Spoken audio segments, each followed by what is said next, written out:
నమస్తే, నేను జర్నలిస్ట్ విజయారెడ్డి. రేవంత్ నోటి దురుసు త్వరలో బై ఎలక్షన్స్. అసలు ఈ నోటి దురుసుకి బై ఎలక్షన్స్కి ఏమైనా సంబంధం ఉందా అంటే మన రేవంత్ నన్ను చాలా మెచ్చుకోవచ్చు. అన్ని వర్గాల్లో భలే పెడతాడు పోయి. అంటే ఈయన ఏలు పెట్టడం వల్ల అన్ని చోట్ల ఒక సామెత అంటాం, భస్మాసుర హస్తంలాగా హైడ్రాని పెడితిరి, అది మిస్ఫైర్ అయిపోయాయి. ఏదన్నా ఒక కన్స్ట్రక్టివ్గా చేస్తే అంటే మళ్ళీ ఇట్లాంటివి మేము మాట్లాడితే కొసరు అసలు, అదే కొసరు అసలు అంటుంటారు కదా. ఇందాక మీరు ఏదో జర్నలిస్టుల గురించి చిన్న ఒక ముక్క చెప్తా. మరి గౌరవనీయులైన తెలంగాణ ముఖ్యమంత్రి రేవంత్ రెడ్డి గారు మరి కాంగ్రెస్ పార్టీలో మీరు కొసరా అసలా? మరి అసలు వాళ్ళు ముఖ్యమంత్రి కాకుండా కొసరైన నువ్వు ముఖ్యమంత్రి అయినావు కదా. ఈ కొసరైన ముఖ్యమంత్రి అయినందుకు, నువ్వు కొసరైన రేవంత్ రెడ్డి ముఖ్యమంత్రి అయినందుకు వచ్చిన సమస్యలు ఇప్పుడు తెలంగాణ రాష్ట్రానికి. అదేదో మంచో చెడో అందరినీ జమ చేసి, అంటే ఈ మాటలన్నీ కూడా మీ వాళ్ళు గాంధీ భవన్లో పెట్టుకుంటున్న గుసగుసలు ఇవ్వాలి. మంచో చెడో 2/3 మెజార్టీ తోటి తీసుకెళ్ళి ఊకే మీరు విలీనం చేసుకుంటే ఇలా సమస్య వచ్చేది కాదు. కానీ మీరేం తొడలు కొట్టి సవాలు విసిరిరు కదా. మా జేబులో కత్తెరలు ఉన్నాయి, మా జేబులో కటింగ్ ప్లేయర్లు ఉన్నాయి, మా జేబులో కత్తులు ఉన్నాయి, మేము పొడుస్తాం, నరుకుతాం, ఏమో చేస్తామనంటివి, చెట్లకు కట్టేస్తామంటివి, తొండలు వదులుతామంటివి. పాపం మరి వాళ్ళని బెదిరించి తీసుకుంటావో, ఎమ్మెల్యేని బతిమాలు తీసుకుంటావో. ఇవాళ ఎవరికి వచ్చింది చిక్కు? ఆ ఎమ్మెల్యేలకు, బీఆర్ఎస్ నుంచి పోయిన ఎమ్మెల్యేలకు వచ్చాయి. దానం నాగేందర్కి అయితే మరి పాపం ఒళ్ళు సోయి మర్చిపోయిన మాట్లాడిండు. ఆయన కూడా అసెంబ్లీలో అట్లనే మాట్లాడతాడు, ఆయన ఖైరతాబాద్ గణపతి దగ్గర అట్లనే మాట్లాడతాడు. అంటే పాప ఆయన ఉద్దేశం కూడా ఆయనకేం చెప్పిండ్రేమో, తీసుకుంటప్పుడు నువ్వు ఎంపీగా పోటీ చేస్తున్నావు కదా, ఓడిపోయినా కూడా నీకు ఎమ్మెల్సీ ఇచ్చి మంత్రి పదవి ఇస్తానని. అంటే ఒకవేళ ఈ ఎమ్మెల్యే ఉంది కదా, ఎమ్మెల్యే ఒకవేళ యాంటీ డిఫెక్షన్లా వర్తి చంద్రహత వేటు పడితే నీకు మంత్రి పదవి ఖాయమని ఏమైనా చెప్పిండో తెలియదు అప్పుడు సంగతి. ఇప్పుడు మాత్రము ఈ ముగ్గురు ఫస్ట్ విడతలో ముగ్గురు బలవబోతున్నారు. దేనివల్ల? పబ్లిక్లో మీరు మాట్లాడిన మాటలే. మేము లాక్కుంటాం, అందరూ ఒక గేటు కాదు అంటే చాలామంది జనాలు మర్చిపోయి ఉంటారు. ఒక గేటు కాదు, ఒక గేటు తెరిస్తేనే ఈ పరిస్థితి ఉంది, ఇంకా రెండో గేటు తెరిస్తే ఒక రేంజ్లో ఉంటుంది అన్నాడు. కానీ ఆ రెండో గేటు కూడా అసలు తెరవాల్సి ఉంటుంది. మేము కూడా చూస్తుంటాం ఎట్లుంటుందో అనేసి. సరే, ఒక గేటు తెరిచిర్రు, వచ్చిండ్రు. పాపం వాళ్ళకి తెలియదు కదా, అంతా మా రేవంత్ అన్న చూసుకుంటాడులే అనేసి. మీ సీటు కాపాడుకోవడానికి కాంగ్రెస్ పార్టీలో ఏం చేస్తారో ఫస్ట్ బయటల గురించి భయం కాదు నీకు, కాంగ్రెస్ పార్టీలో నుంచి భయమే.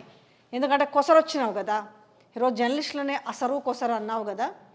సరే, మరి మమ్మల్ని కొసరు కింద వేస్తారో అసరు కింద వేస్తారో, కానీ అసరు ఎట్లుంటుందో కొసరు ఎట్లుంటుందో మీకే బాగా తెలుసు మాకంటే.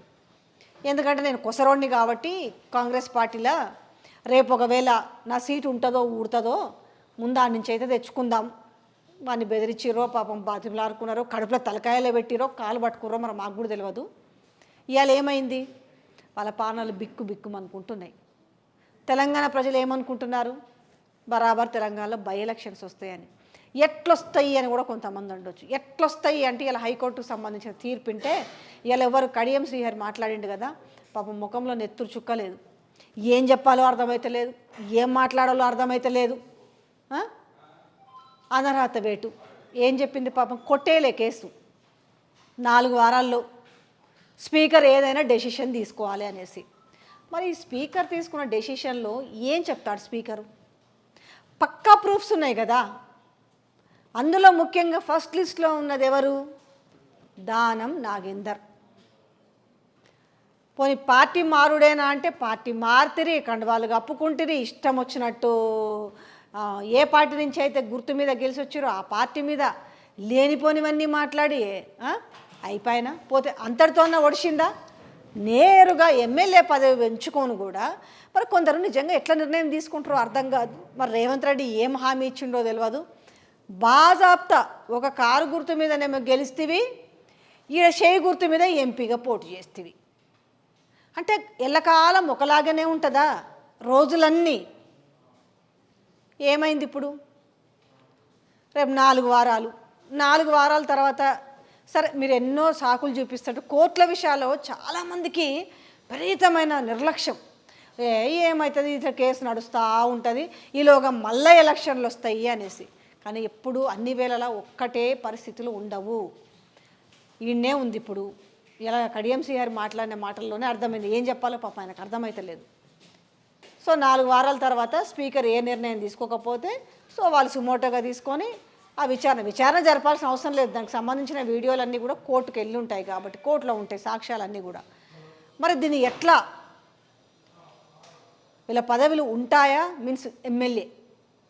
కానీ ఇక్కడ ఫస్ట్గా అర్థమవుతుంది ఏంటంటే, ఫస్ట్ స్పాట్ దానం నాగేంద్రకి పడేటట్టయితే కనబడుతుంది.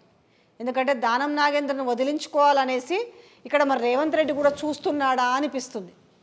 ఎందుకంటే హైడ్రా విషయంలో ఆయనకు ఎదురైన విషయం కావచ్చు, పాపం తాపత్రయపడుతుంది దానం కూడా, నాకు ఏదన్నా ఇవ్వకపోతాను. ఏదన్నా ఇచ్చుడు పక్కన పెడితే దానం ఎమ్మెల్యే పదవికి అనర్హుడయ్యే అవకాశం ఎక్కువ కనపడుతుంది.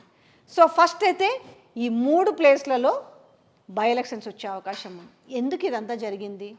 పోనీ తీసుకోవాలనుకున్నాం అంటే గాంధీ భవన్లో గుసగుసలు కాంగ్రెస్ పార్టీలు మాట్లాడుకుంటున్న మాటలు, అదేదో తీసుకునేదేనో రాజ్యాంగంలో ఒకటి ఉంది కదా క్లాజ్, ఆ క్లాజ్ ప్రకారం విలీనం చేసుకొని ఉండుంటే అయ్యాల బీఆర్ఎస్లు చేసుకున్నట్టు వీళ్ళు చేసుకొని ఉంటే మంచిగుంటుండేనేమో. ఇవాళ తెలివి తక్కువ పనులు చేసిండ్రు, ఈ తెలివి తక్కువ పనుల వల్ల మా జీవితాలు ఆగమవుతున్నాయి అనేసి మిగతా ఎమ్మెల్యేలు ఇప్పుడు అటు బీఆర్ఎస్కి పోలేక, ఇటు కాంగ్రెస్కిలో ఉండలేక, అటు కాన్స్టిట్యున్సీకి పోతే ఏం మాట్లాడాలో అర్థం కాక, ఎందుకంటే ఆడ పోతే నిరసనసేగ చూసినాం కదా. గూడెం మహిపాల్ రెడ్డి విషయంలో కాంగ్రెస్ వాళ్ళు సపోర్ట్ చేస్తలేరు, బీఆర్ఎస్కి ఆర్డర్ పోలే, అందరూ అట్లనే ఉంది. ఆడ జగిత్యాలలో కూడా చూసినాం కదా. ఏ కాన్స్టిట్యున్సీ చూసుకున్నా ఇదే పరిస్థితి ఎదురవుతుంది.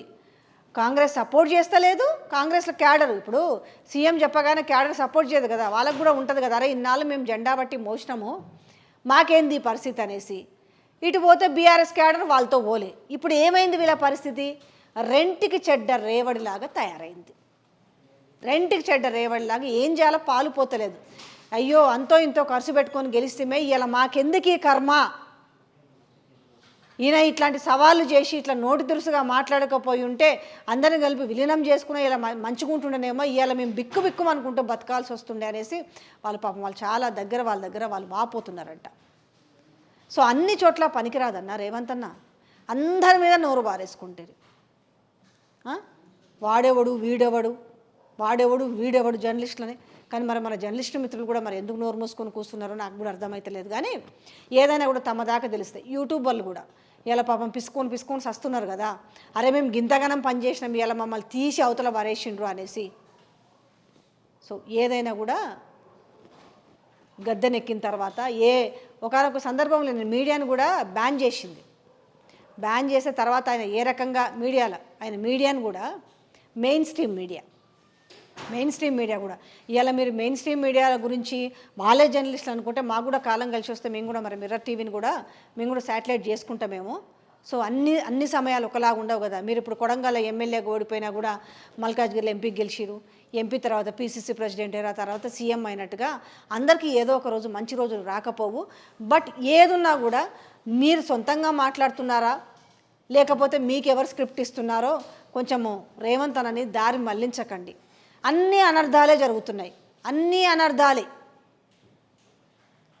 ఇవాళ నిన్న పోయి జర్నలిస్టులకు పట్టాలు ఇస్తున్నామని చెప్పి ఆడపోయి మాట్లాడితే ఏమైంది? ఇవాళంతా పోయి ఎందుకు?